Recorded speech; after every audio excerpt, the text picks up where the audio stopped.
winter time.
And 9 o'clock in the morning. Tell me what you're doing. Those of you who saw the video last night and those of you who watched it this morning, the rerun, even the haters had to admit, Philip, last night the hair was on fleek. I was really proud. And those of you who would like to get the telephone number for my hairdresser, because she's the best, she's the absolute best. No, I don't have a barber. These lines, a hairdresser doing that. And she's the best. And she cut my hair about 20 years now. In 2008, when I got in an accident, I had multiples of surgeries. I was confined to bed. I couldn't even bathe. I ended up with a bed like Forrest Gump. I couldn't shave. But it was my right hand. It was like this. Locked like this with a external fixator screw into my hand. If you want, I will share those pictures one of these days. But I was locked like this. So this is my right hand. I'm a right hander. So everything else that I learned to do with my left hand, I couldn't hazard the shaving. And it was a drama. So my beard had get real long. And even that boy, when I went by them, they take care of me. My hairdresser and her operation, she's the best. So if you want her number, message me. And only the people I know, I giving it to. Yeah, right. Tonight, we start a little late, but it's going to be an extra long edition of this show, this live video. We have 3 guests tonight. We have Marsha Walker, who today, she and I shared letters with Her Excellency, the President, and we are encouraging the whole nation. Now, this is Marsha's outreach, and I'm not taking no win from this girl's sales. Marsha came up with this idea on her own, and she asked me to come along. And of course, once it's a good idea, I with you. You know, and Marsha is good people. I keep telling all of that. Marsha is good people. So when she called me today to do it, I was absolutely interested in being a part of that. Let Let me get this piece of the setup set up. Yeah, so, all right, Siri, back down. When I need you, you're not there, Siri. All of a sudden, you're anxious. Right, so, right. When I tell you, this thing becoming more and more. Just now, I'll be able to fly a 747, yes? The amount of thing that in front of me here on an average night. Cool, nice. So, without further ado, and also, Felicia Holder is joining us tonight for a brief contribution to tell about the catalog, the business catalog that has been launched for the Citizens Union of Trinidad and Tobago, and it's plenty stuff. But she's doing that quick in a quick 10 minutes, and then we're interviewing David Welch. As you know, David has been the center of attention for the past 24 to 48 hours, and he is going to be able to tell his story tonight here to you. So first and foremost, let me see if I can get Miss Walker on the phone.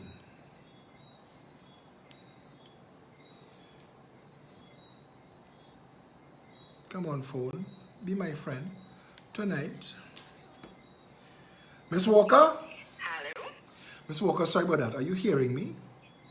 I am. Okay, so I'm going to have to ask you to speak uncharacteristically loud so that they could hear you. Nice. And I just starting you off, and you could take it from there. That short video that you and I did this afternoon at President's house, where we dropped off those letters that you wrote. It has taken off and gone somewhat viral. People are reaching out, finding us, messaging me on crazy. like Yes, crazy. Actually, I can't believe it or not. So, some people, physically cannot reach support us in such a short time. Of course, I mean, even transportation fare right now is difficult for a lot of persons. So people have asked, is there a place that they can drop it off?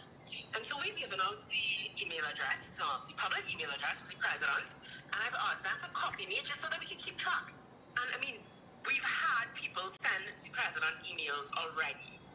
Wow. So that is very promising. No, I'm telling you, and you're gonna go and explain where you came up with the plan and the idea and stuff, because and I had to make a joke with Marsha today. She reached out to me to say, hey, I'm doing this, come on board. And I made two options and she chose one. We went with that, and I had to say to her, I forget the speed you move at, yes, girl. And before you know it, this thing on its way, cyberspace, Felicia organizing, typesetting, printing, meeting setup. Yep. Marsha husband on the way to pick her up, meet us down there to get to President's house. You don't make jokes, yes, girl. How did you come up with this idea, and what is the intent behind it? It's gonna sound really cliche, right? But all glory to God, because honestly, I've not studied political science, none of it. But it just comes. It comes quickly, and it comes when it's supposed to come. So I have to say that it's, some kind of guidance that is moving this. Amen. And the fact that it takes off, if, the timing had to be right or whatnot, but we have to find ways, and that's been my mantra all the time, I hate to hear that it cannot be done, of course you knew that I was a single mom, and I wanted to be home, and I wanted to homeschool Jess, but I always held the goals, like, how could you be a single mom and homeschool and even put your job? There's a way to get to every single goal. There is a way. And you just have to put your head down. But the first thing we have to do is stop thinking about why it cannot be done and think about all the reasons why it can be done. Absolutely. And I guess that's just the fundamental mindset that brings forward these things. No, but and I want to say, you're right, girl. Sometimes when you go into the conversation, after you make all that effort and do all that, and then there are the negative Debbie Downers who want to come on the thread to say the president's sleeping, the president has no authority, this ain't gonna work. Yeah. That's their default setting, this ain't gonna work. So no wonder nothing to work, because they don't. Exactly. They, and that's the thing, and I always say, okay, well, you tell me what is your suggestion. And there's none. So it's a suggestion to sit and complain while our democracy is ripped away from us? No, that's not a suggestion. So until you have a better plan, we're going to go at night. Absolutely. Absolutely. So, and I must say, I definitely want to thank you. I have a picture. I got the picture from your office when we were signing. Excellent. I said I haven't even seen that yet. You see the speed you move at? My office survey you faster than they survey me. I ain't seen that yet. You see, fella, that's why it must be nice. It must be nicer. You're for real, eh? But you know, but that's also a plus. You know, I mean, they have all these studies about why female politicians get their way more. So charm. You know, some of you and the female politicians, I want to tell you, you move through the situation like a whirlwind, and you especially. But Marsha, tell them what the letter, the content of the letter is. Tell them where they could get their own, I guess, copy of it so that they could put in their name and send it. Give them that information. Sure. So I can read the letter. Absolutely, absolutely. Okay, right?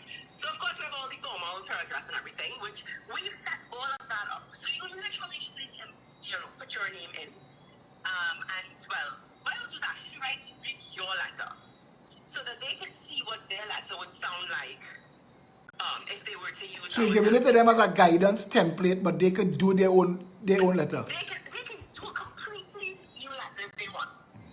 What we basically want is, it's not just the president, but at the end of the day, when thousands and thousands of letters come into the president's office, do you think the prime minister isn't going to hear about it? Absolutely. Do you think the media isn't going to hear about Marsha, when we got... Everyone's going to hear that we... Correct. We want something. We want something. And I was going to add to you, when we got the 128,500 signatures on that petition, it rocked the establishment because people don't normally sign petition. Exactly. So when your letters start to pour into the president's house, and by extension, I guess they could start to write the MPs and they could start to write the prime minister. Absolutely. And that's the point. The point is to flood the system with our letters because we have to make our voice heard. At the end of the day, that's the game. That's the aim. The aim is make your voice heard. How can we make our voice heard? Our voices heard when everything right now is against that. Right? And I use the quote today, Martin Luther. You want to change the world? Pick up your pen and write. Amen. Pick up your pen and write. And there are so many. Look at the UN. How much impact have they made around the world with a pen? Right? Our independence with a pen. A lot of movements start with a pen, and a lot of movements end with a pen. Indeed. Right? So we need to pick up our pen. So I'm going to read the letter. I'm going to read your letter because we would have changed. Do I have your letter open? Yes, I do. So it's easy.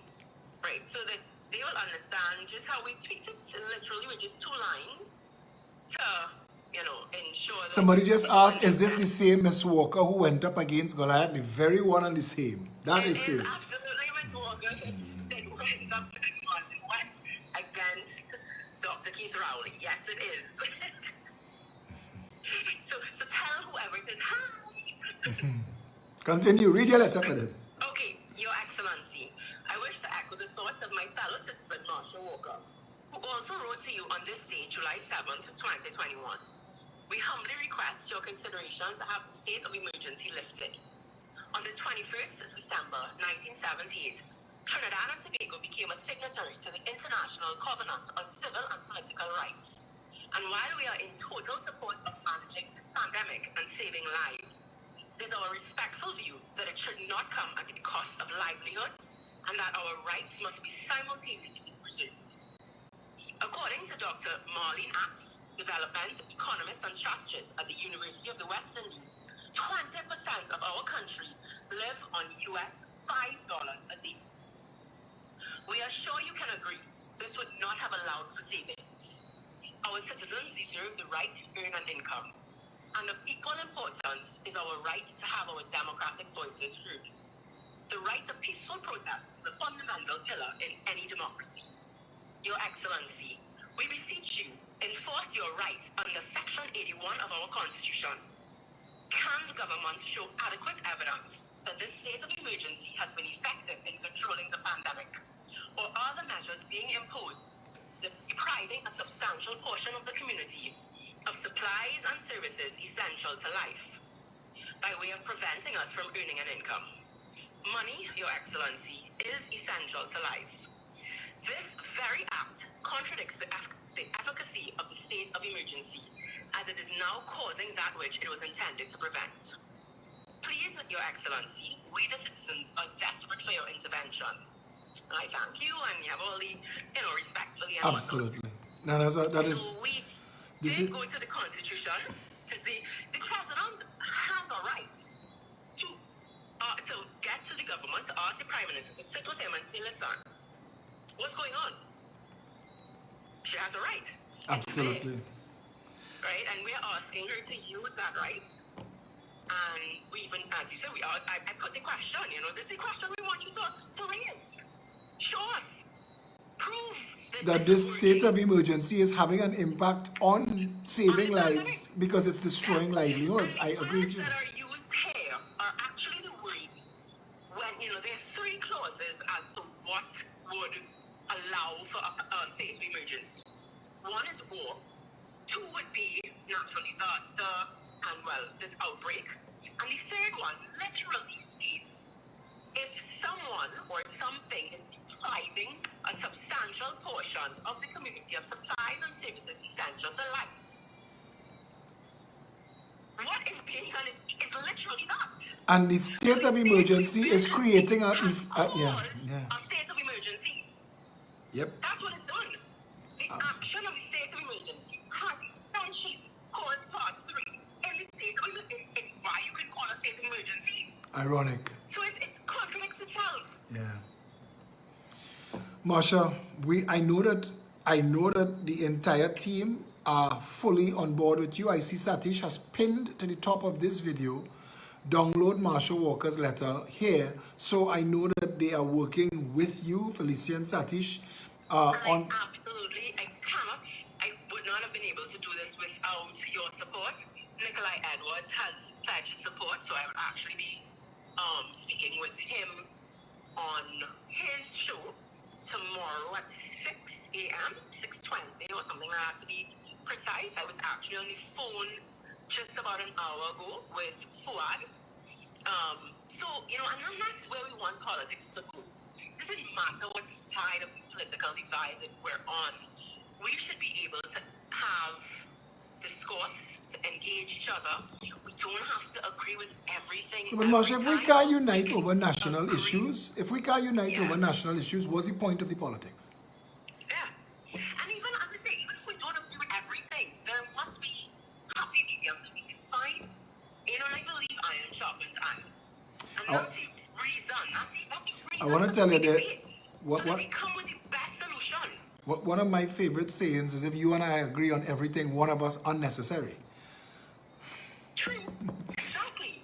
But again, you see this way that we have where if someone doesn't agree, we just cancel culture, they call it. Yes, cancel culture, yeah. Cancel culture, you're right.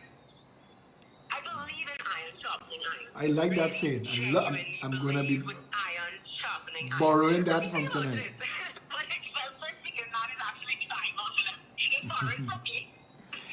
So evangelizing me tonight, Marsha. Good stuff. But when you think about iron sharpening iron, there's going to be friction. Indeed. A little friction is not bad. It's not. But we must learn to be respectful and understand that everyone here has the best interest of the country at heart. And what we're doing is we're going to push and we're going to dig and we're going to sharpen and we're going to shave things off and bring things off until we come with the very best solution to achieve the same goal, which is a better Trinidad and Tobago for your daughter, for my daughter, for your son, for my husband, and for our grandchildren. Absolutely. And that's really what it is. That's exactly the mission. Honestly, everybody that has called, even businesses called today, and they just, you could hear it. They are suffering. Look at the hamper situation. You hear churches saying by the hundreds people are calling, right? And I mean, you are talking about people. In one case, Ignac said some of their donors are now becoming people who are calling for hampers. You know, this has affected so many people. A lot of businessmen called and said they are, you know, they called for the templates. They're putting it on their letterhead. That's to tell you how bold and brave we are becoming, because we honestly just can't. We can't survive anymore. We can't. Amazing. You know? It's just where it is. Marsha, I'm gonna keep in touch with you. Bleeding. I'm gonna keep in touch with you as this unrolls, and I know you're gonna use our team. And I'm sorry I can't keep you on for the whole show, but you and I, because we have so much things happening on the show tonight, but you and I are going to have other opportunities to talk on issues and when your schedule allows, on national issues, because we need to keep putting our voices to that and let people hear that there are other people out there doing the work and providing options so that they would get some hope amidst the darkness. Absolutely. Absolutely. Give me a closing comments. Give me a closing comment. Oh, what is my... I don't have any... Well, I mean, whatever I was going to say, and I mean, we're going to be going on from here. Right. I'm going to close with, if you want to change the world, pick up your pen and write. It is our only form of protest at the moment. We're protesting with our pens. You called it, I think, intelligent protesting today. There is strength in numbers. We need to unite for a better Trinidad. Absolutely. Absolutely. All right, have been stripped. I mean, when we signed that convention, I mean, the UN didn't put it together for a joke, because they understood how very easily a democracy could be ripped away. And we signed it, I mean, 1978, how many years ago that was, right? We agreed, we came together and said to the world, we will uphold the rights of the citizens. And essentially, that's what the state of emergency is doing. And again, it's been said that they're doing it to manage COVID. And well... Prove it. Yeah. Prove it. You've had enough time. You've had 2 full months. You've had 2 full months of a state of emergency. Tell us, give us some information as to how that state of emergency has affected COVID. I agree with you 100%. Yeah? So that's it. Ma'am, you and I will talk tomorrow, and we will see how best we can get you back on the show, as I say, as your schedule allows, and you can update people as we go. Yeah? Sure, no problem. Thanks a lot, Marsha. Take it easy. Thanks so much. Bye-bye. Okay, bye-bye. And that is how we do it. That's how we do it. Citizens helping citizens, getting together to make the country a better place. And you have to know, we bring in David Welch on the show, and David and I are going to talk. And so I've said it's going to be an extra long show tonight, because I want to give David his opportunity to say everything that's on his mind. But I need to call Felicia Holder, because our team, the Citizens Union, launched the business catalog today, and a lot of work went into that. And as she said, we've been keeping it, you know. Miss Holder, you are on with me live tonight to discuss the business catalog, the business affiliates program of the Citizens Union. Yes, Philip, and let me start by saying 10 minutes is not enough, and I am full-faced coming out and saying I want more time on Take your your time, program, because I'll make an extra hour, but I want to tell you this. It feels so good at times talking to the powerful woman of the future, you and Marsha Walker. I am inspired tonight. Tell them about your business affiliates program. Before I get into that, let me just say again, you know what you just said, following Marsha Walker, interacting with her today, listening to her just now on the live, and even though I'm here to talk to you all about, you know, cuts and business and happy stuff, I know it is, you know, in the midst of a lot of darkness that is hanging over and looming over Trinidad and Tobago right now. And the fact that we have activists like Marsha and David Welch and Philip, you and so many other people, you know, standing up and standing together, it gives me a lot of hope. And there's, you know, that ray of sunshine in what is some very gloomy days that we are experiencing. Indeed. So, Indeed. I hope to see more positivity come out of that. So, on to the lighter stuff, I am here, yes, to talk about the Business Affiliate Program. Citizens Union, as we know, was set up for our members, and we did add benefits to the card last week. While a lot was taking place in Trinidad and Tobago, what also happened was we launched our first newsletter as well as discount catalog. So if you have not yet checked that out, check your email that you would have provided to us on sign up, as well as check our website. I will have that information on the live. I think Felicia is supposed to be posting it. But what I want you to pay close attention to is the discount catalog, which has, as of right now, over 150 businesses.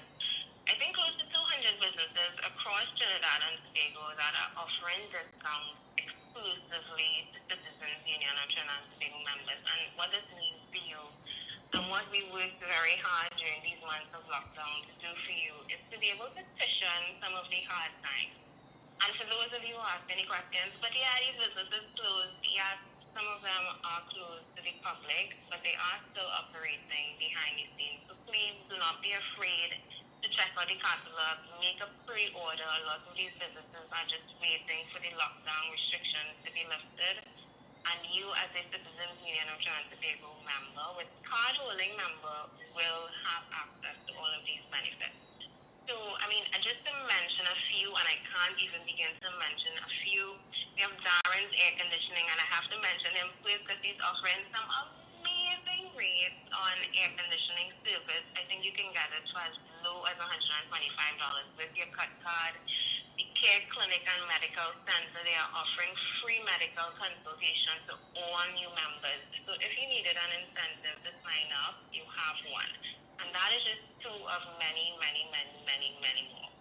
I think I have just a few minutes left, so I want to mention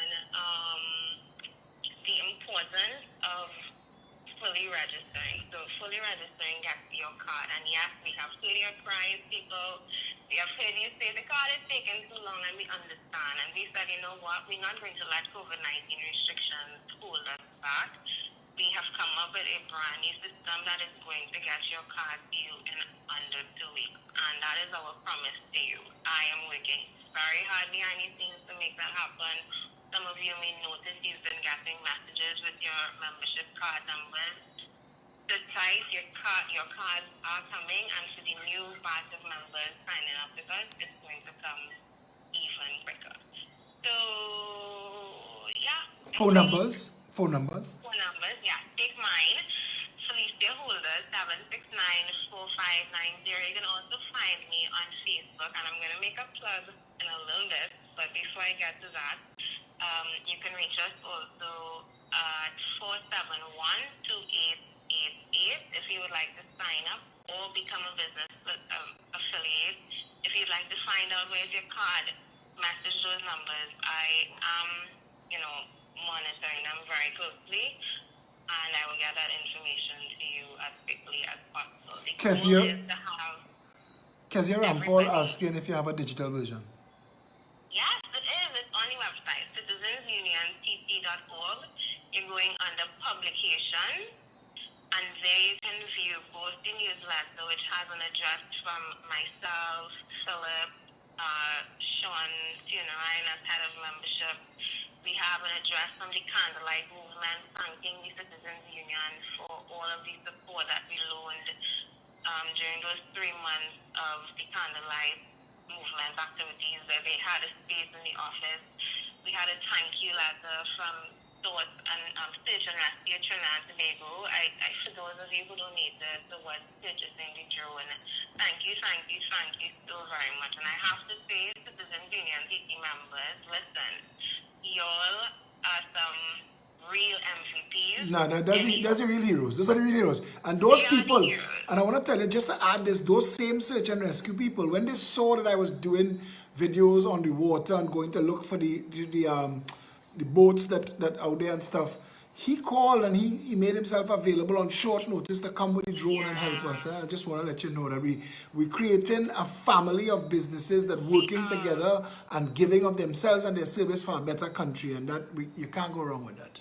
We really, really are. And I want to say to any of the businesses and even members who want to sign up and say, no, I can't really afford it right now. This is not, and I have to understand, this is not a money-making venture. This is really just us trying to create a space within the madness that is Trinidad and Tobago, where our members can feel represented, where they can feel a part of something, where they can feel like they contribute to something, where they can unite under something regardless of race, creed, color, religion, political affiliation. And that is Citizens United and Tobago. And like I said, it has its benefits. I didn't even get to talk about t-shirts. Philip, I didn't look No, take your live. time. Take your time and talk about it, because I got my new shirt. You've not seen them wearing one of my new. No, I didn't. I'm not watching you. So while I listen to you tonight, I kind of actually working on the membership. Well, I have on one of my new printed polos. I haven't looked at you. Is your hair looking nice tonight? I think it's on fleek again. 2 nights in a row. It's on fleek? I wait. I don't know. I'm waiting on the ladies to tell me. You know your ladies run down the back. Hey. I'll be the judge of that after the life. But you know, on a more serious note, just back to the t-shirt. The Philip is wearing one that is $99. No, this is the polo shirt I have on. This is polo, that's $149. Those are the printed ones. Yeah. So the printed ones are $149, and if you want to get the super exclusive embroidered one that Philip wears on his live. No, but I like this. I like this print. I want to tell you, it's very nice. It's very, very professional. It's nice. Yeah? Yep. Okay, good. We'll tell me how the t-shirts fit. But guys, if you want pre-orders are taking place, t-shirts are just $99, the polos are $149. So get yours, order, same number, 7694590. Philip, I feel like I'm real talking on this. Not at all. And I want to say that you could ask people who are in the t-shirt business, who in the t-shirt import business, they want to donate some shirts. People who in the printing business, if you want to help with the printing. I mean, as Felicia said earlier, this doesn't pay to run the business. This actually maintains the cost of operating. But what it creates is an environment where members, through all of these, and as we grow, if we jump out with 200 businesses offering deals and discounts, by the time, I guess, by the time we cross that 1 year mark, we should have hundreds more. And that just in savings, using your card for things that make up your life, you will more than make back the value of your membership. That's a triple, quadruple that when you add up all of the benefits that you have as a set member. I haven't had the time to go through all, but I already priced them. And for the ladies, we have more things coming, like discounts at certain beauty stores, at makeup, certain makeup artists. These are things that, you know, we want to add, like I say, as a benefit to you as a member. Wayne Ram just asked kid sizes. I want to tell him, Wayne Ram, that is, you all would know him as Trissa Hydro Farm. Wayne, you're part of the family partner. You could pick up the phone and call Felicia and tell her you want a pink one, size 3 for your daughter, and you're getting it. Exactly, and that is, again, that's another benefit of being a part of the family. As much as we can try and facilitate our members with their requests, they will, and I know people want sizes for their kids. I do not currently have, but I will definitely work on that once the demand is there, and if it's there, I am ordering. Yeah. And so the last thing I want to say is make a plug for my program in the morning. And I was now going to remind you, I wrote it down, Remind Felicia Morning Show. Yeah, because I see that it is growing in leaps and bounds. Somebody said today, between us and Breaking Dawn, nobody don't turn on their TV anymore, everything online. I was talking to Billy, I mean, so Billy walking in the office there. I was talking to Billy, said, good night, Billy. I saw you on the live tonight. Just telling me that this morning we had her hopping between Breaking Dawn and Cutting Edge, and I said, that's nice. She said, as soon as I see you come on, I turn on. And it was a really, really, really nice discussion this morning. And it's been a really, you know. Now, you and Lemma have come. I want to say you and Lemma have openly embraced your roles and your responsibilities and have grown in leaps and bounds. I want to say matured politically to a place where it is going to benefit the country. And I know that somebody named Suzanne Mahabia asked about international members. All our international members, wherever you're based, we have teams in New York, we have teams in Canada. But Felicia Holder also, she wears multiple hats. She coordinates the international teams. Reach right out to her. Felicia, can give them your number again. 769-4590. And if you're calling from abroad, just put a 1868 in front of that. 769-4590. And they could get shirts, everything shipped to them, just add shipping, right?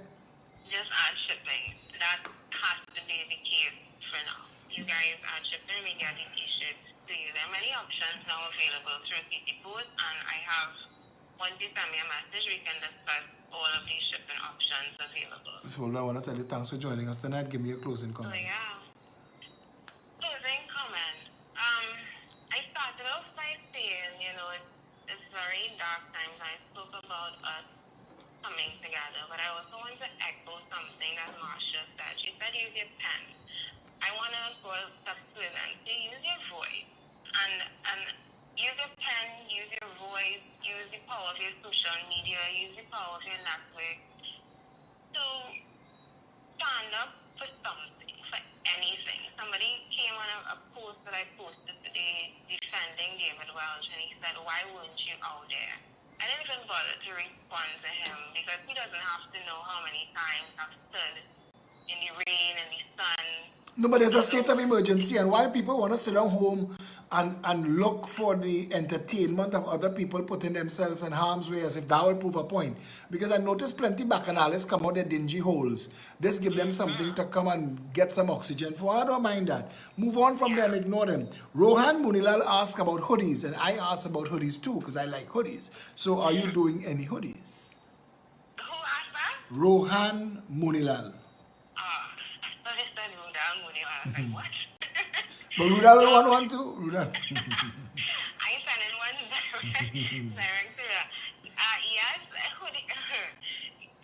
Philip, I feel like you set up that question. Not at all. I want my hoodies, but I'm glad Rohan asked it. And it's on the thread. I know you want your hoodie, and you will get your hoodie, and Rohan and Rudal and whoever else wants a hoodie will get the hoodie. Amrit Suku. Amrit Suku said, are confused. If the Citizens Union leaders become the government, what will happen to all these stuff the Citizens Union doing now? Well, I want to answer, but I'll pass it on to Felicia after. Because you hear from me and because you hear from us, it doesn't mean that there isn't a big and a massive team behind the scenes working on a lot of these things that we make look so easy. So rest assured, we plan to grow forward and to take on any roles and responsibilities without losing sight of our existing responsibilities, yeah? Indeed. On that though, I will add that the Citizens Union, while we were created for this, there's no telling what the future would hold. I think right now we serve a very important purpose and function in a society where people feel as though they have nowhere to turn. No, we cannot solve every issue. No, we do not have all the answers. But yes, we are a voice that collectively is a very powerful voice. We dominate social media right now.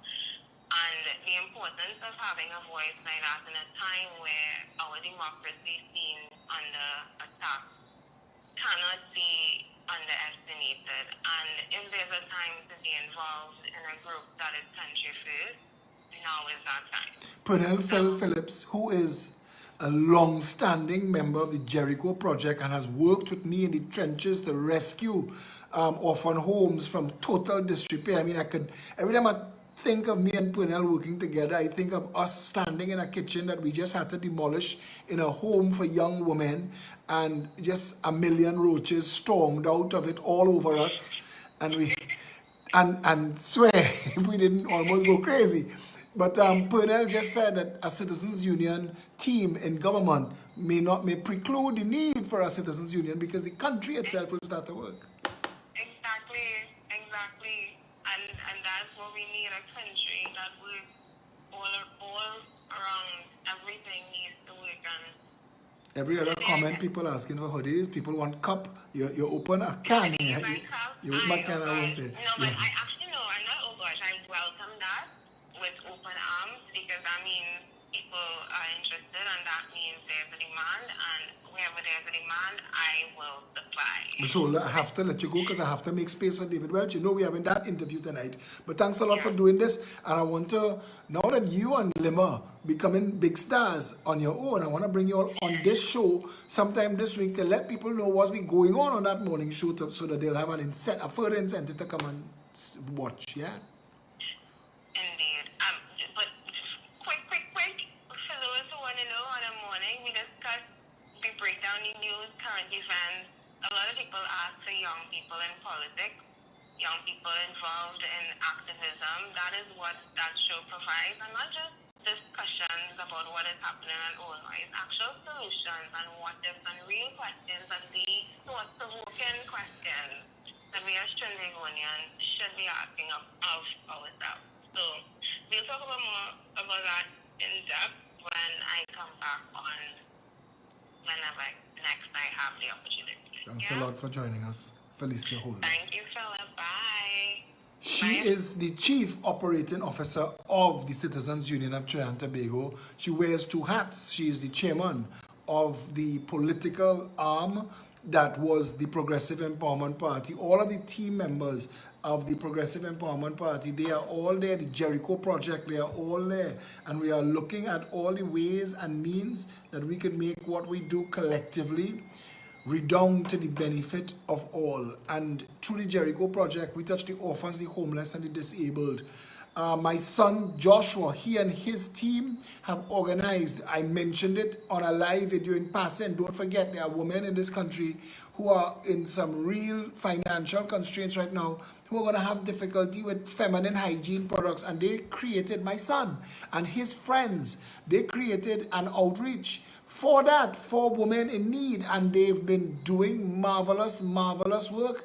And his number, I wonder if I can give out his number though, because he's a kind of private guy, but you could look him up on Facebook and send him a message, or you can get in touch with him through Felicia. I guess that might be the best thing to do right now until I find out how they get their information out. But I just wanted to let you know that even that is happening. We're gonna be calling on David Welch now, and David Welch is a powerful young man, and he is going to have a bright political future. The first time I heard him, even though David and I were on opposing sides for a long time, there was always a respect for what this young man was bringing to the table. And I hope that in all of this, I hope that he doesn't stray. I hope that this doesn't define him. I hope that, and the reason I'm saying all of this is because I am hoping that he does not lose sight of his potential, that he doesn't lose sight of his ability and where he should be going. He has now come into a new level, and I think and I hope that that whoever is giving him advice at home, and because your circle of friends have a big input into who you become. David Welch, I'm gonna give him a call, and hopefully we get him now. He had a difficult 24 hours, I'm sure. We're gonna let him tell you.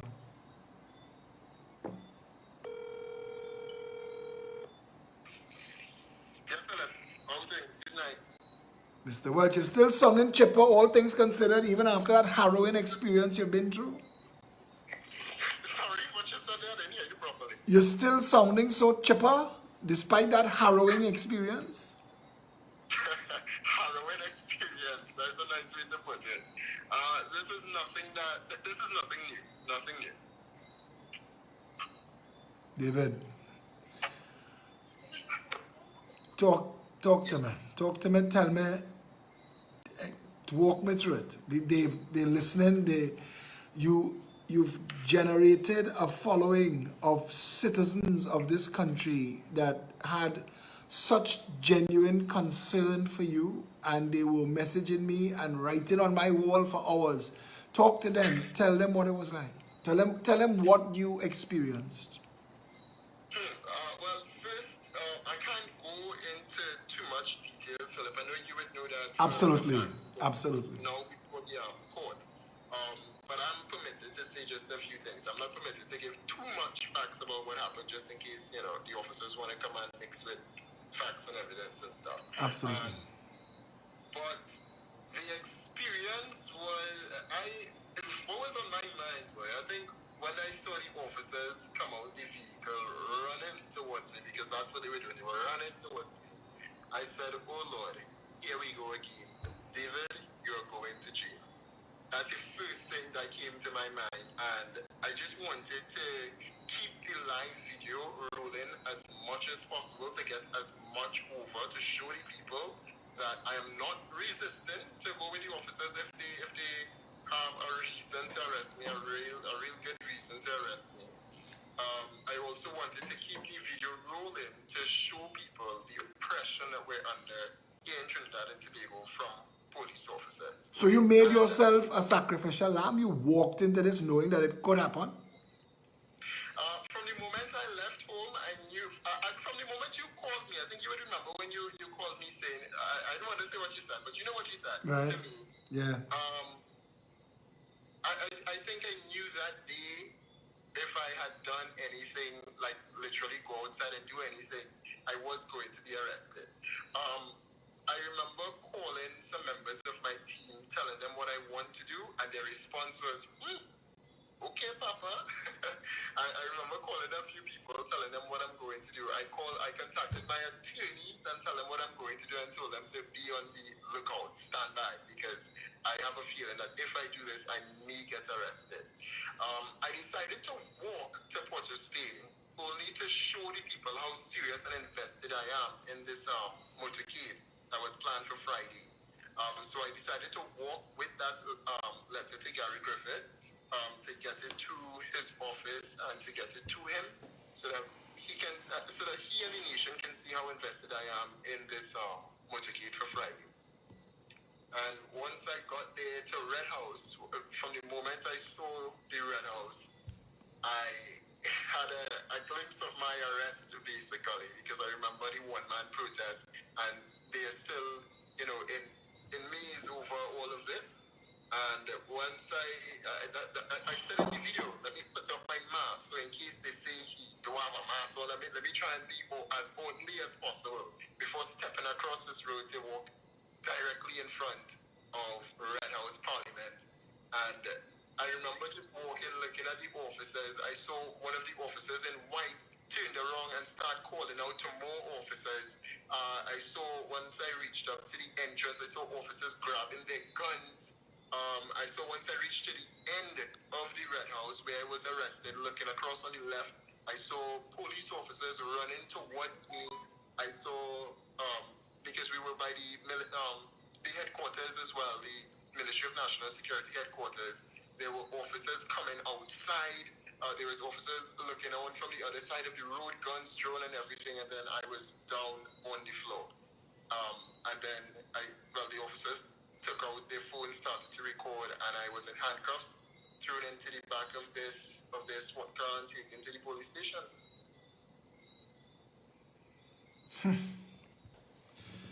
Brother, I want to tell you something. Mad respect for your strength of character. Mad respect for that.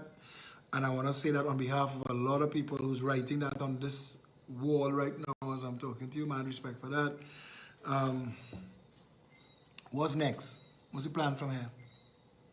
The plan from here, I would have made a live earlier, and the live would have come from a lot of emotion as well. Not to say that I am guided by emotions, but I was impressed with the amount of people I saw on social media. And bear in mind, Philip, I think you as well would know this as an activist yourself, or as someone that speaks out on social media yourself, that the amount of people that supports you, it sometimes don't get to you, because these same people can be hypocrites to you.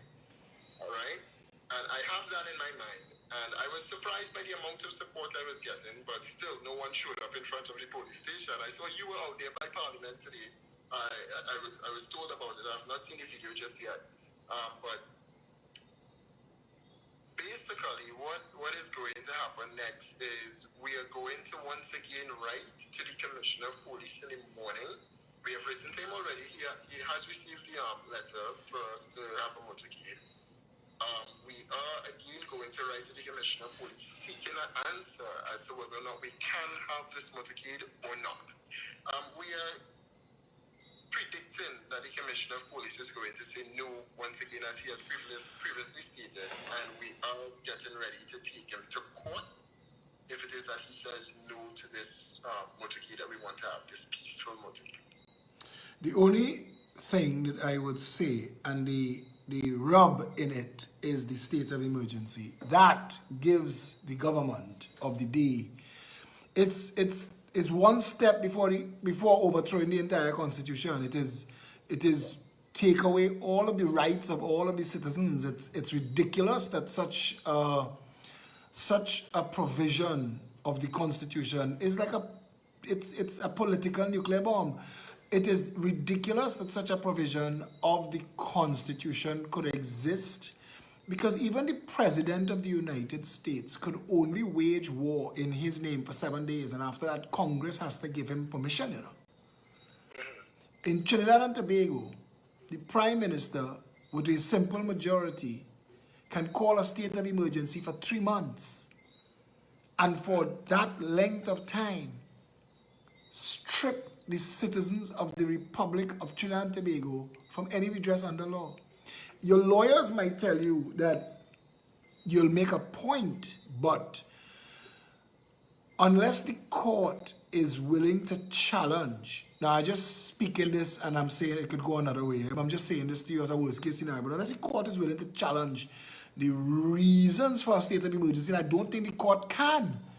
This could only be dealt with inside the parliament. You know, right now, the only people who could bring this issue to the fore is the opposition. And I know that in our parliamentary system, the opposition has the power of a toaster and a blender because it's set up badly. And we, the people of Trinidad and Tobago, David, who own this country, before we make a next vote politically, we have to have conversations about how we want this country to run, because we keep ending up in places like this.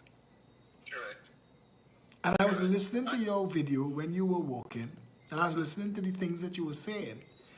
And I know that in your heart, what you want is a better Trinidad and Tobago. And I know that the UNC is your vehicle to do that, and I won't discuss that with you tonight, but I want to tell you that your heart, at your age, is encouraging to me as somebody who's been a social activist for 28 years. I count the years as they go by, 28 years doing this. I've written 28 years. And how old are you?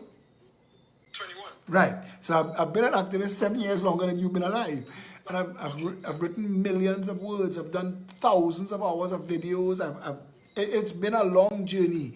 And to see someone like you come along and to give so much of yourself, and having spoken to Marsha Riley earlier, you know, I just feel like the country is so overflowing with good and decent people. Our politics frustrates us from working in all of our collective best interests. We have to find a way to do that.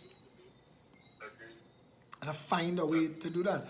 Right now, I want to tell you the opposition, and I don't know what access you have to the opposition leader, but the opposition needs to make this a massive issue. And no matter who's been in office before and who's been in office longer, it doesn't matter. What matters now is that we have a system of government that has in it provisions as draconian and undemocratic as a state of emergency that could be used. And as Marsha Riley, because these letters she sent out today, they dovetail with the work that you're doing. And if you cannot account for why you are having this state of emergency, you should have to go to the parliament every 28 days and renew it. You shouldn't be allowed 3 months. 3 months was when we could have been at war, and you needed a letter mailed to you or a telephone call from across the pond, and those things took time, and you had to meet with foreign ambassadors and stuff. Now, we live in a world of instant communication. Things could change in a heartbeat and overnight. We shouldn't have such draconian powers available to a prime minister when all he really is a public servant elected by the people to oversee their the country. Yeah. I totally agree. I totally agree. One thing you said just now as well is who really owns this country? The people of this country, the people of Trinidad and Tobago own this country. And it's a matter of getting us to understand that and getting us to understand what are our rights in this country. And we need to hold our governments, no matter which one, accountable for their actions. And that's where we need to get to. And I think we can get to with a level of education. But you're totally right, Miss Alexander. David, I spoke to an activist from the business community this morning, and the business community are frustrated. They are losing their businesses. Citizens of this country tonight are starving. They cannot feed their children. They're ducking the landlord. Their water cut, the lights cut. I don't know. I'm sure people reaching out to you. And we are watching government ministers getting $500,000 tax exemptions to buy another luxury vehicle. I mean, it is obscene and disgusting that that could be happening at the same time as somebody walking in pursuit of more for the country could suffer the fate that you suffered. I think that's disgusting. It's obscene. I think so as well. And these are the people, Mr. Alexander, that says we are all in this together from day one. I recall they removed the tax concessions on these on the foreign used vehicles. I saw that they removed the tax concessions. I see that they going to bring property tax. That was part of their roadmap to recovery.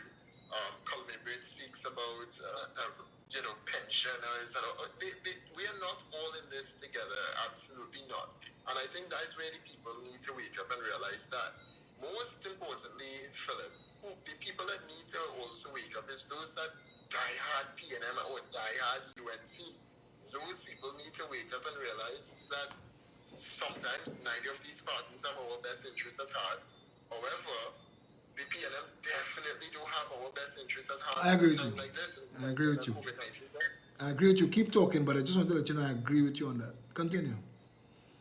Yeah, I think that's where we lack as a nation. We don't hold our leaders to account. We don't hold our prime minister to account. Some of us don't even hold the opposition leader, Kamala Prasad-Visasa, to account. We allow them to run rampant in our treasury. We have allowed it for years now. And I am just simply saying enough is enough. Absolutely. My stance yesterday was just me saying enough is enough. If I have to stand alone, then I will stand alone. Mr. Welch, you're not standing alone. I am standing with you. And I want to let you know that I was not going to mention that. I was about to mention that you are also standing. I see some other people standing up right now in Trinidad. And we just need to hold each other's hands and move this country forward. And that's basically what the whole stance was about. It wasn't a political motive. I do deeply thank the United National Congress for at least getting me out of prison. All of the attorneys that came forward, Carl Tuckles and Denise Rambali, independent senators, and everyone for coming to my aid. But this does not mean that I will support corruption and I will support wrongdoing. I will call out wrongdoing. I will call out corruption on both sides if I see it. And those are the type of people, the type of politicians that we need moving forward. Those that would hold their leaders to account and make sure that the people benefit over themselves and their political beliefs. My brother, I have told people repeatedly, the country is upheld by three things: the people's vote, their labor, and their consumption. Without the people's vote, the government does not get into office, without their labor, the work of the country cannot get done. Without their consumption, business collapses. Trinidadians and Tobagonians have been far too lazy with our democracy. You alluded to it by saying we don't even hold our leaders to account. And that's the point. If we could do that, if we could take one baby step forward and tell our leaders do better in the parties that we support, they'll have to do better. We're trying to send 1 million letters to the president. But imagine if PNM supporters, quoting their party card, send letters to Keith Rowley and tell him this is unacceptable, we did not vote for this. You could imagine if UNC members was writing the leader of the opposition saying, listen, your party need to find some zest and get up and wake up because we're feeling unrepresented. Because the thing that you're hearing all the time is that the opposition comatose and the government running rogue. And that's not fair to the people of Trinidad and Tobago, because the 41 people in the parliament, in the House of Representatives, those 41 people were voted there to get the salaries and the perks they get to look after the interests and the well-being of the citizens of this republic. And I want to tell you, that's not happening. Right. It's sad. It's really sad that it's not happening at all for them. And, well, if it's not happening inside, I think I quoted this from you. I don't remember when. I stand to be corrected. If it's not happening inside, then it definitely needs to happen outside. My brother. That's why I take in streets. My brother, I want to tell you, we have work to do. State of emergency cannot last forever. We plan to hit the streets and to make our presence known to the government. The Trinidad and Tobago Police Service and the Trinidad and Tobago Defense Force work for the people of Trinidad and Tobago.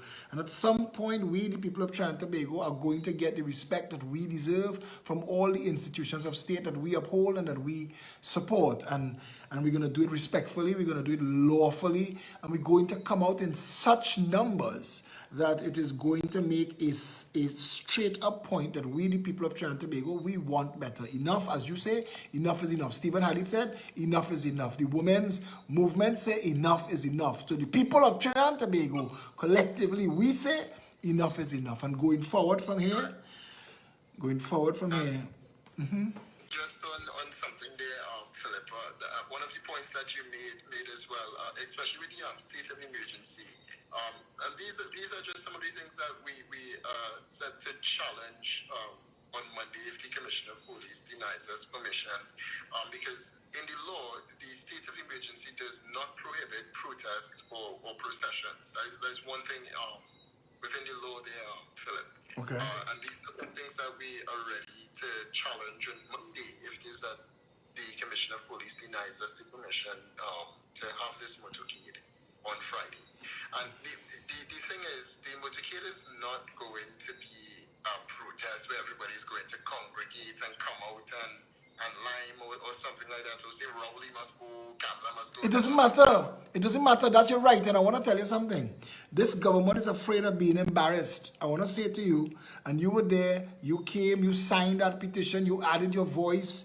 128,500 citizens have signed a petition. The government is scared to death of seeing that number of petitions, that number of signatures saying to them, we don't support what you're doing. We don't like how you're doing it. We want you to do better. If you got a motorcade that would have clogged the streets of Port of Spain, it would have embarrassed the crap out of the government. And the government is fighting to pretend that what it is doing, they will say to one another, in the parliament, they will go and say, if the people didn't like it, the people would be in the streets. But the people can't come in the streets because they're getting locked up. So you're playing the fool with us. You're playing the fool. We need to instruct the parliament that we want recall as law. That has to be, and we can't keep, every single time we want something done, we can't keep having to go and write a petition. We need the parliament to be responsive. The people of Trinidad and Tobago have been speaking for a long time. From the mighty sparrow come forward, we've been saying the things that don't work and the things that need fixing. That's what you do. You are 21, I am 54. I've been doing this for too long now, that this country it still feels like all that happens in that parliament is that our rights are further stripped and the country is further looted. But nothing coming out of that parliament ever makes me feel like Trinidad and Tobago is governed. It doesn't feel governed. It doesn't feel like there's a mission or a plan. It feels like there's a hostage situation and we're being looted. And every 5 years we get to choose our captors. I totally agree with that. One thing that they said that the government passes inside of the parliament is a set of retroactive laws. Don't forget that. So they have no vision for Trinidad and Tobago. They don't know where this country is going to be in the near future. Philip, they don't even have a plan moving forward from this COVID-19 pandemic. They don't. They don't. They absolutely do not. They absolutely do not. They hiding behind deaths and illness statistics, and now everybody outside and within challenging our death per million numbers, and we getting shipping this like open laundromats. The country cannot continue like this. Listen, I have friends in every sphere of national life, and people are not happy. People are not happy. People within the public service and without, people are unhappy, and the government cannot hold the people hostage unhappy. That is not sustainable. The courts have to know that they have a role here, and it may be an unprecedented role, but the courts could make a judgment, and the government has to act on that judgment or be in contempt of court. And we get to a situation where the president of the republic, who was formerly powerless, now has to weigh in and arbitrate. And all of a sudden, the people start to have representation of some sort taking place on the top. And that's what we need. Because we need things like recall. If your member of parliament is not doing the job that he said he would do if you voted for him, you should have the right to fire him and get yourself one who would. And I want to tell you something. That one law, recall, if those parliamentarians knew that they could get fired by the people who voted them in office, that one law would have them working so hard that every couple months you will see parliamentarians putting out videos and releases telling you what they accomplished for you in the last couple of weeks and months. But they have no motivation to do that now because they could get elected. A fellow named Gordon Draper was elected to a parliament in Trinidad and Tobago and never showed up once. He went away and worked foreign and collected his salary in Trinidad. Do some research, you'll find out. That's the insanity of our system. It's not set up for the people. It sounds like it is, but it's not. And that is the first thing that has to fix if the country had to go anywhere. I agree. There's one thing from yesterday sitting down inside the cell that got to me. By the way, they put me with a Venezuelan, an illegal Venezuelan too. I don't know if he had COVID or not. But you know what stood out to me is that the Venezuelan told me that he wants to go back home to Venezuela. That's what he said, right? He said, the moment they release me and I get to go out into the free world, I am going back home the way I came in. And one thing that stood out to me, he said, we always say in Trinidad and Tobago, Raul and Maduro, friends, this, that, the other. But this Venezuelan said, Raul and Maduro, friends? No. Best friends. Trinidad getting like Venezuela. That's what he said. Trinidad getting like Venezuela. I was surprised, I was listening, and he went on to see he pointed out some of the things that is so wrong here in Trinidad and Tobago, and he pointed out to me that one of the things that are most corrupted in Trinidad and Tobago is the police service.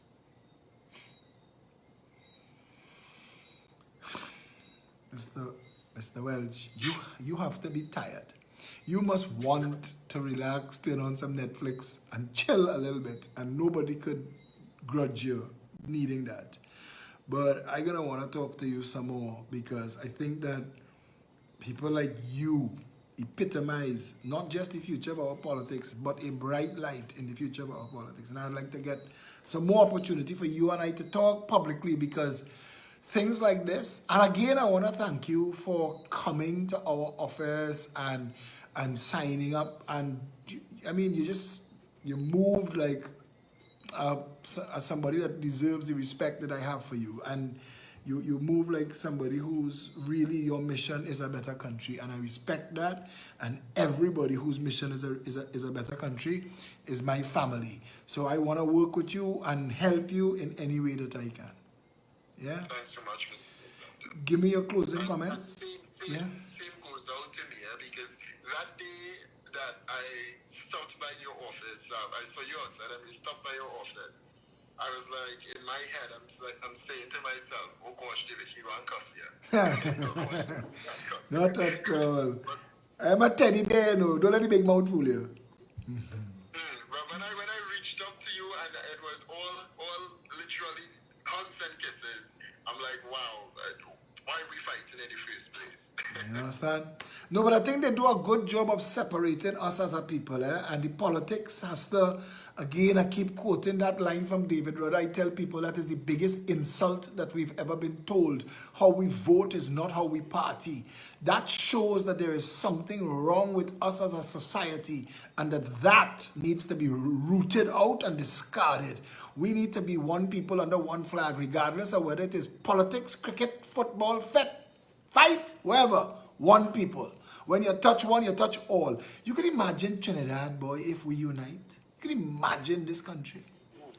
I would love to see it.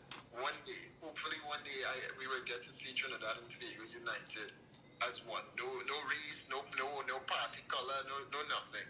Just Trinidad and Tobago, the sweet paradise that I have been told about since I was born. That sweet paradise, I would love to relive it. Or live it for the first time. Brother, you have closing comments? You want to tell Trinidad and Tobago who listening to me anything? Honestly, I think what I would say is thanks so much for your love and appreciation. I am not doing this for all the people out there. You know, there are always the naysayers. I'm not doing this for fame and popularity. I'm doing this because I had a friend, and I want to make this clear. I had a friend that was shot and killed in 2019 when I was 19 years old. And this is why I'm doing this. I'm doing this so that he can, or I can, live that better life here in Trinidad and Tobago for him. That's one of my main drivers. But I'm also doing this for the people of Trinidad and Tobago because I live here and I want my children to grow up here, my future children to grow up here. I want people to have a better life in Trinidad and Tobago, and that is why I'm doing this. So I call on everybody to put your party politics aside and let us stand as one for a better country. And really and truly, if we don't, then we'll be losing the one paradise that we knew we had before. Mr. David Welch, thanks a lot for taking the time to talk with me tonight. I look forward to talking to you soon. Have a good evening, my friend. Thanks so much, man. Take care. It's been an evening. Unplanned. It's been a day. Wow. Today felt like a month. The amount of stuff that was done today.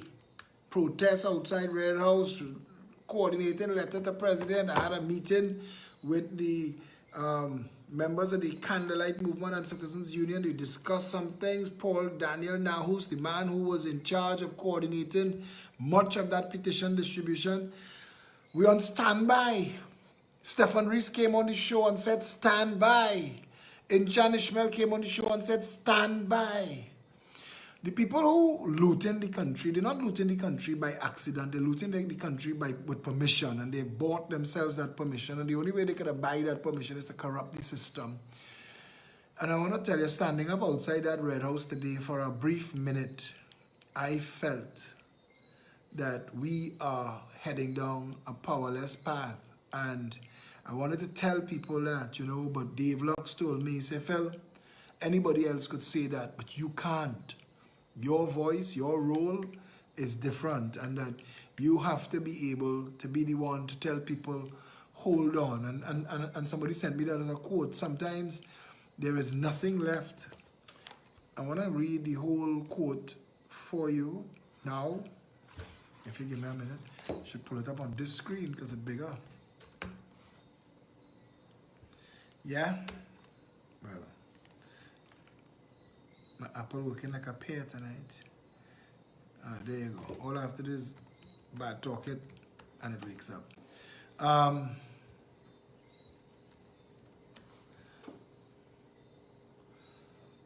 I will read it.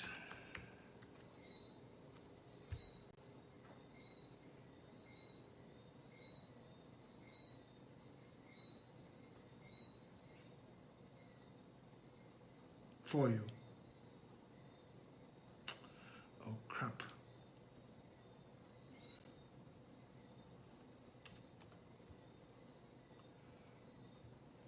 Sorry about that. Sorry about this length of time.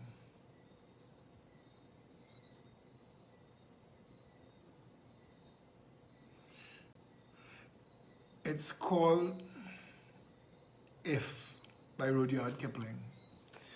If you can keep your head when all about you are losing theirs and blaming it on you, if you can trust yourself when all men doubt you, but make allowance for their doubting too, if you can wait and not be tired of waiting, or being lied about and don't deal in lies, or being hated, don't give way to hating, and yet don't look too good nor talk too wise, if you can dream and not make dreams your master, if you can think and not make thoughts your aim, if you can meet with triumph and disaster and treat those two impostors just the same, if you can bear to hear the truth you've spoken twisted by knaves to make a trap for fools, or watch the things you give your life to broken and stoop and build them back with worn out tools, if you could make one heap of all your winnings and risk it on one turn of pitch and toss and lose and start again at your beginnings and never breathe a word about your loss, if you could force your heart and nerve and sinew to serve your turn long after they are gone,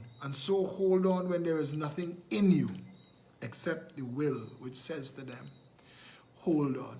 The first person to give me If by Rudyard Kipling to read was a very, very dear friend, and he was like a father to me.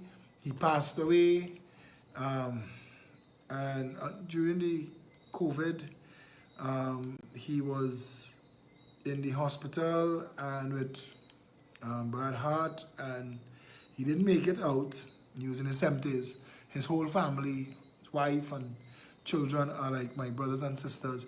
But he was like a father to me, and he gave me, I mean, how fortunate am I? My father who gave me so much information and so much wisdom, and to meet others who did as well. Graham Gonzalez, rest in peace. You will always be a light bearer in the world to me. Going forward, hold on when there's nothing left within you except the will to say, hold on. I am blessed to have people guide and advise me at every step of the way, people who've held high public office, who take time out of their lives. And I want to be able to call their names and say, you know, thank you very, very much. You make it make sense sometimes when it doesn't make sense. I do not think that what happened with David Welch yesterday, I do not think that it is excusable. I do not think that there is enough insulting language that should allow police officers to scramble someone as small as David, who you could clearly see what he is about, and throw him in a vehicle in handcuffs, and that he could be ridiculed and made a fool of by others in the service. That's not what the service is for. Now, I'm not knocking, I tell all already. I have been instrumental in helping redesign the police, trying to make a police service image, public image. I worked with Gary Griffith, and his mission has been to uplift and to change something that had some institutionalized wrongdoing. And while some people want to kick him in his head and kick him out, I don't know who they think that they have that they could put that could do a better job, and maybe they should start saying who they would support in that post instead. I've been alive and a long time, and I've seen many a commissioner of police come and go. Some throw their hands up in the air in disgust and take their salary and walk away. He is pushing hard to make change, and he's been making change. Obviously not fast enough, but Trinidad is a broken country. And we the people who sit behind our computers and call out people. Look, Nafiza Mohammed, a strong PNM, she's resigned from her party. She's been fighting on behalf of people who you would call them less than Trinidadians, Venezuelan migrants who get caught up in what David was talking about just now. And Nafiza is dealing with issue of migrant children and how the state deals with them. And we're not a good country. We're not a good country right now. We could be, but we're not. We're not a good country. People not seeing Trinidad and Tobago as a good place to live. Some of us stuck here. Some of us here because this is what we know. But if people had an opportunity or an option, they gone long time. If Canada tomorrow told Trinidadians, the door is open, come here, we send in Air Canada planes for you, come, we will process you, get you employed and get you on your feet. In as long as it took for those planes to come back empty, it'll be as long as it took to empty out Trinidad and Tobago. Trinis want to leave and go anywhere. We talk about countries like Rwanda, but Rwanda is the only country. Rwanda is a country that has put a satellite in space to give its people free broadband internet. Rwanda has given its citizens a computer to each person. Yet they've had their problems. Everybody has their problems. But you don't judge, Khalil Gibran said, you don't measure somebody by their weakest link. That's like reckoning the power of the ocean by the frailty of its foam. You have to look at people not from where their lowest point, but from what they did then. Look at what Singapore did with its lowest point. They got independence same time as us, but the trajectories were in two different directions. Eric Williams and friends were looting this country. Eric Williams was a criminal, corrupt crook.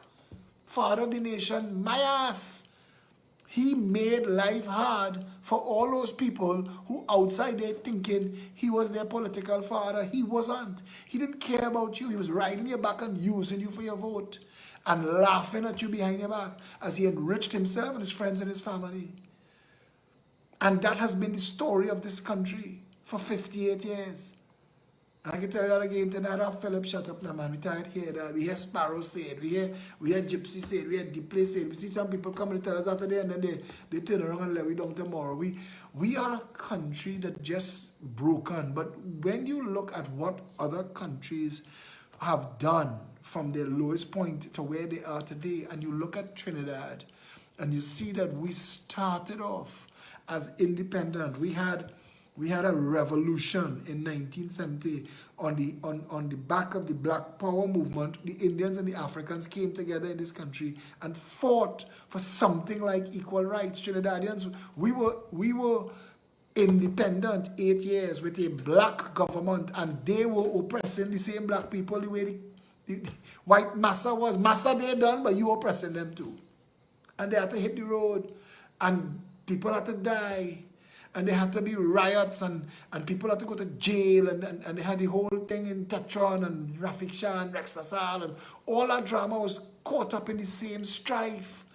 We've never voted a government into office that the Prime Minister could enunciate a roadmap plan that I campaigned on. I campaigned on that within 5 years, every single home in this country that has a water connection will have water 24/7. And we don't want you to measure us in 5 years. We will tell you now, every 6 months, what the measurable metric and deliverable would be, so that you would know that in the first 6 months of the first year in office, where it's supposed to be. And the minister will come to the parliament and he will stand up and give an address. Are we ahead of it or behind it? If we're ahead of it, fantastic. If we're behind it, how are we playing catch up? And the same thing for the education system. All of our schools, immediately, the term secondary school and college and convent, gone. Change all of them to school. You're going to school. If you want to use the term college, all our colleges. All our colleges. Convent is a thing for nuns. All our colleges, and we take all our children and we make sure that we transform all. And the only way to do that is to abandon what exists and build new. So that you build 200 purpose-built schools that could each take 10,000 children. I mean, 1,000 children is 200,000 children in our education system from 5 to 15. So we build 200 purpose-built schools so that within 5 years, and again, measurable metrics, where we are and where we hope to be. And what those schools, all of those schools have to follow a blueprint that works in the best I tell people that Finland has the best education system in the world. And because I brought up Singapore and I brought up the Pitch Lake and I brought up Finland, people were just saying the same thing. I stopped talking Finland and people forget. But Finland's education system is leaps and bounds ahead of ours. And as Tony Robbins says, success leaves clues. You don't have to reinvent the wheel if you want to go for a drive. Just follow what works, copy what works.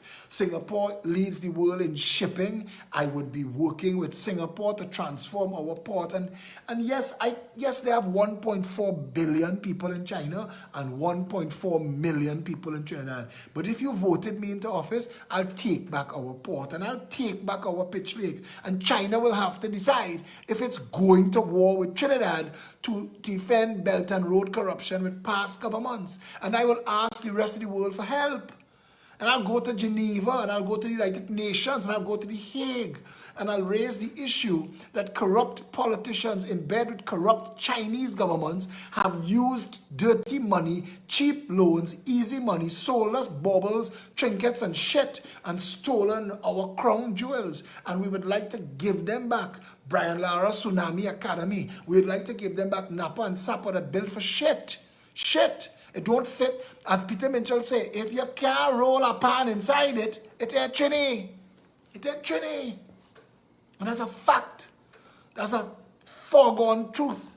Our education system, our healthcare, public health, decentralized public health into 41 accident and emergency rooms. That's what the nation needs. Operating 24/7 so that everybody is 10 minutes away from an emergency room, wherever you are in the country. If you are living on the North Coast right now and you get stung by a scorpion, there is every likelihood you'll be dead before the ambulance even break Maraba. You'll be dead. They have no ambulance in the North Coast. They have no health care. They have no public health, nothing. But people live there, tens of thousands of people. But nobody has to care about them because you treat them like also ran. And then Trinis will say, but you must dare. Who tell you to go and live in the hill? And we have ministers who tell you, and MPs who you're living in a murky lagoon. You're an alligator. The same MP from his party built a lagoon for their own followers and nearly drowned them. Like rat. And that's the country we've been living in and we've been tolerating, and that kind of nasty exchange has been going on. Alligator, alligator, look your lagoon, look your lagoon. We're not talking about the system that is required to ease the flooding. And I've been saying, we need to build massive retention ponds all along the floodplain. And we have a floodplain in Trinidad and Tobago, and everywhere that floods, where the water collects when rain falls, where it floods, go there. And put a retention pond right there. Because that's where the water naturally want to go. Don't do no more fancy drainage. Don't give me nothing. Nothing new, nothing from Mars, nothing from Spain. Give us where the water collecting, drop a retention pond there. Estimate the rainfall for a period of 24 hours and hold 24 hours worth of rain in that retention pond. The water falling into the pond, believe this or not, the water falling into the pond could turn turbine blades that could generate power for pumps that could be emptying the same retention pond before it full and sending the water to dams. So that you know when you decentralize the dams, we need to know that there is a collection point so that you could decentralize Trinidad and Tobago into North, East, Central, South and Tobago. And those areas are serviced by independent WASA, water and sewage organizations, so that the whole country don't go down, and that there are ways for the North and the East to help South and Central if they go down. So we have those redundancies built into the system, and you could show and you could demonstrate based on what you have. None of this is rocket science. If it sounds like rocket science, it's not. It's not. The politics cannot continue to beat us. The politics has put us in a hostage situation. Every police officer has family members. Every police officer comes from a mother and a father, and may have brothers and sisters and other loved ones. Most of our people are in that situation. You have to be wanting better for them. And you can't continue to operate in a country where you get yourself linked up and you get yourself lined up so you get yourself handled and you can take care of your people. What about the people around you? Boats are sinking. You don't think at some point they're going to pull you down too? Where do we go as a country with all of this information when the government doesn't care about you? And they stand up in that parliament and they lie to you. If we had a government that cared about the people of Trinidad and Tobago, they would open the banking sector to competition. They will end the Bankers Association of Trinidad and Tobago. Finance needs to be the most competitive market in Trinidad and Tobago. And we want the banks competing with one another, not interlocking directorships, setting prices and rates. The government would, through the central bank or an organization set up to manage the licenses that banks operate under, would tell the banks that you have to pay interest on depositors' funds and regulate fees, and it must never be that depositors putting money in a bank account could have that money deplete just sitting there. That is an insanity of epic proportions. Banks are charging people money every month for an entry on an Excel spreadsheet. That is insane. That is beyond insane. There must never be a situation where your balance could deplete. Never. And that would take a simple law. The rules under which banks operate. And the banks will, of course, want to do it. What they've gotten away with is removing risk. They remove the risk of having to lend money because now they no longer have to pay interest on your money. So the money warehousing, the bankers don't want to hear me say that. There are other people outside there that will defend it because they're money fat. But I'm not here for the fat money people. I'm here for the mass of people in Trinidad and Tobago catching their ass. The government job is jobs. Job one. You must elect to office a government that says, within the first year we in office, whatever the jobs unemployment rate is, we'll cut it in half. And we'll cut it in half again, and we'll cut it in half by the third year. And by the fourth year, we must be at 98, 99% full employment with companies in Trinidad and Tobago competing for you. Competing for you. You could make that happen if everybody who is paid as an ambassador or a high commissioner had only 2 jobs. Sell Trinidad business to the world and bring foreign direct investment to Trinidad. What the hell else are they doing out there for that money? Because they're not doing anything that I am aware of, far at all. Being paid big salaries, living in lavish locations costing us hundreds of millions of dollars for no good reason or purpose. But you don't know this because the parliament that's supposed to talk about this doesn't. They talk bullshit, they trade insults, they engage in bacchanal and crosstalk when what you want to hear, and that's why every time they have a meeting, cut it from 20 minutes to 15 minutes, from 15 minutes to 12 minutes. Just now the parliamentarians wouldn't be able to speak at all. The parliament, which means place to speak, it's not encouraging talk. Parliamentarians should be allowed to stand up. Members of parliament should be allowed to stand up and speak for 6 hours. Every time parliament sits. Every time it sits, the speaker must be able to say, like a karaoke night, anybody who wants to sing, come and put your name on this list. That's it. So you raise your hand and the clerk of the house come over and you write your name. And you see that 19 people speaking before you, so you're the 20th person speaking. And you wait your turn and you stand up and you speak. And you speak on behalf of the people of your constituency and you tell the parliament what is affecting the people of your constituency and the country sees. So that every time Carenage speaks about the issues affecting the fishermen, because Carenage is a fishing community, and that you've blocked access to the sea with all of this development. So what are the fishermen supposed to do? Sitting down in the edge of Cocorite, businesses are trying to squeeze out a little Cocorite fishing village. This is all they have left. We built Bayside Towers and Peaks gas station and the whole of Waterhole and Harding Place that used to live in the water. That gas station that Peaks bought, that was the northwest of Trinidad and Tobago. That was the gas station that boats used to pull up behind the gas station and buy gas. That's what that was for. That's what happened there. The Peaks was allowed and they get to backfill to Venezuela. But the people of Cocorite, Waterhole, Harding Place, those 35,000 people, they never got representation. Their skin color and hair texture dictated that they either vote PNM or don't vote at all. And once you are in a situation where your skin color and your hair texture determining who you vote for, you're not going to get representation because they're counting you in the column of already voted for we. Now,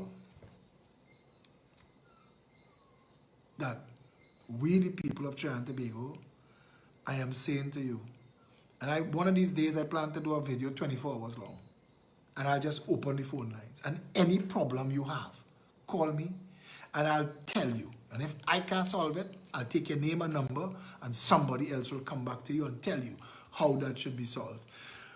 There is nothing in Trinidad and Tobago that doesn't work, that cannot be fixed. Nothing. Absolutely nothing. But we've never voted a government into office that cared about people.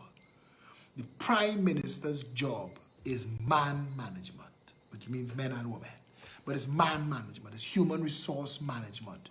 The Prime Minister's job is to manage all of those ambassadors and high commissioners. The Prime Minister's job is to manage all of those government ministers with special attention paid to what the country's mission is. If you get into government and you say, our mission is that, because when you go into a company, the average company has a mission statement, and the mission statement tells the employees, this is what we're about.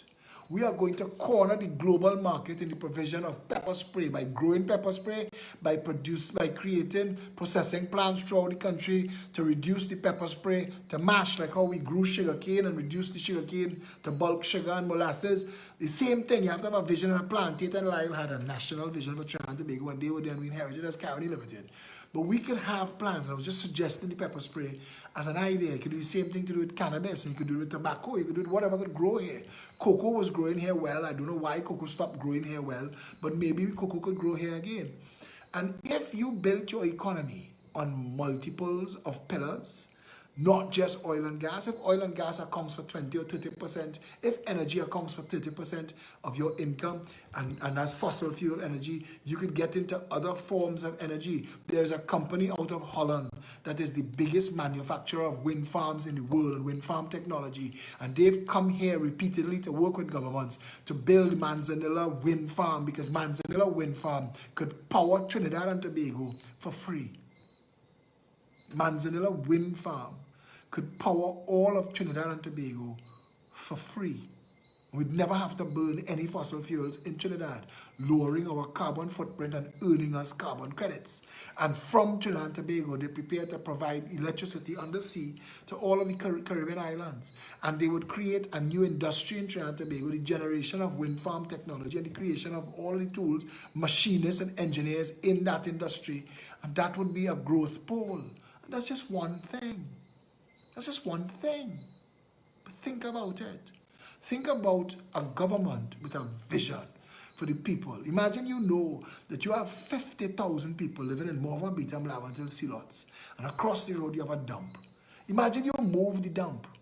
You move the dump completely from the Labas, and everything from National Petroleum by Bhagwan Singh's Hardware, everything from there to Sawa becomes the biggest commercial zone in the Caribbean, in the Western world. And we invite companies from all over the world. And if you're hiring our people in mass, we will give you 10 years rent-free. It's a freaking dump.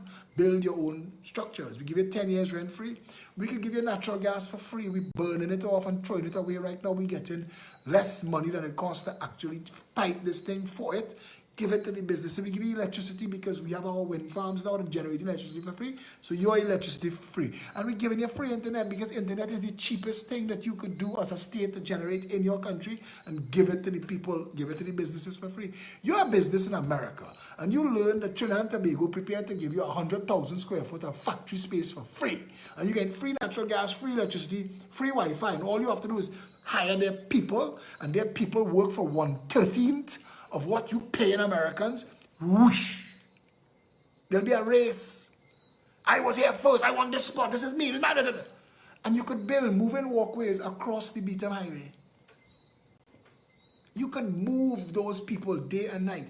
And from the minute you start that development, it starts to develop itself. And all those companies that come today, they're working at one platform, but they have a new platform come in, and they have to train your people and give your people raises and take them through the whole system, the whole development of human resource. And all of that is a science, and it's easy to do. And that's the next growth pole. We've just taken all of the people from Morvan, Beetham, Lavantil, and Silots and put them into gainful employment. Now that's happened inside of there. Courts want to come and open, and standards want to come and open, and everybody want to give them credit because now they're making money. And the state have an obligation to go inside Morvan, Beetham, Lavantil, and Silots and make soft loans available to generate work for masons, carpenters, electricians, plumbers, to redevelop those people's homes, because a man who was formerly a hustler, now working for one of the companies over there, and he making $30, $40 an hour, he coming home with a regular paycheck, and between him and his wife and the children, they redevelop their home, and now they have equity to leave for the next generation. We're building generational wealth while fixing the country. These things that sound so easy, easier to do. I am in constant contact with ambassadors from other countries, and they tell me, boy Philip, our country will trip over itself to come and do business with Trinidad and Tobago. We love the temperature of the place, we love the people, we love their attitudes. Trinidad does not have to be a wild and crazy place to live, and the only reason that is the case is because they have too many hungry, suffering people in Trinidad and Tobago, and they're watching one another cut eye. Imagine if people just had so much choice and so much option, and they could quickly turn their own lives around. People would not have no time to business with each other. Crime will take care of itself. The maritime security wall will end the guns. The flow of guns and drugs will end that. And once you end that, you could tell the police are giving you $1,000 for every illegal gun that you pick up and you're bringing. If you bring the man who own it attached, I give you an next $1,000. So I started to lock up people who trading in illegal guns and are getting the illegal guns off the street, because then police will start to work round the clock. And I know there are people who believe that police shouldn't be given incentive, but that is the wrong way to think. If you give our people who operate at that level incentives, they will work very, very hard. And they will get the guns off the street, and people will start to go, when you have any crime at all, man hold up Chinese store with slingshot. And that's the mission, that's the job, that's a vision. Have you ever heard at any point in time a vision from any of these parliamentarians or political parties that sounds like they knew what they were going to do for the people? We could solve water, we could solve healthcare, we could solve education, we could solve jobs. We could make it possible. Once everybody who wants a job has a job, anybody who wants a home could own a home. And you could build homes in this country, prefab for under 100,000. And if you give first-time homeowners zero deposit, zero interest for 30 years, that'll cost them $500 a month per $100,000. And that is affordable for just about any minimum wage earner. And people who own their home, the science says, people who own their home are more likely to stay home and raise their family and not engage in wrongdoing and criminality. So if the science says it, why haven't we done it? Why have we created a need for homes so that we could generate a HTC that is a criminal enterprise that is giving criminals comfort and creating housing, overpriced housing that doesn't fit the market value, and then underselling it to the people? That's what happened in Victoria Keys. We bust on Victoria Keys about 4 times. And that started off as low-income housing. We need, Trinidad and Tobago, we need, us, the people, we need to say, that's what we want. We want that. We talked about decentralizing the country, shutting down the Ministry of Local Government, shutting down regional corporations, shutting down regional health authorities, shutting down all of those things, and creating a constituency board of supervisors. Each constituency had a team responsible for security, healthcare, education, public works, and public utilities. So that at any point in time in the constituency that you live, the roads being paved, the lights, the water, everything being dealt with. And if it's not, you know who to go to and who to fire, because you have a recall law. All of a sudden, the things start to make sense. All of a sudden, the country start to work and work well. That's the kind of country that we should be fighting for. Instead of the bacchanal and nonsense, the trading of insults that are taking place in the parliament. You hear what they reach? Who wearing what and who drinking what? That's what we getting out of the parliament, while the screeching banshee we have there sitting on the throne, telling people who could talk and who can't. That is not what it was for. That's not what it's for. It's to represent the people and to seek after the well-being of the people. And if we ever want a better Trinidad and Tobago, all of us, regardless of the color of our skin and texture of our hair, regardless of who we praying to, regardless of our class, because even the very wealthy in Trinidad and Tobago want to live better.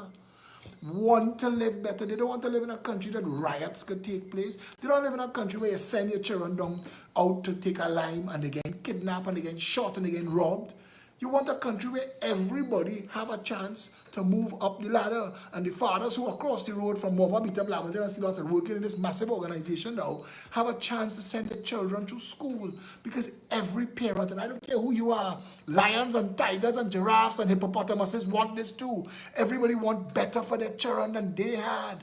And every parent, if you tell them, I will help you, we have a vision for the country 10 years from now, 15 years from now, 20 years from now, that if you train your children in aerospace, in IT, in renewable energy, in agricultural processing sciences, that there will be jobs for them when they come out of the school, so that everybody child not trying to be a lawyer and a doctor.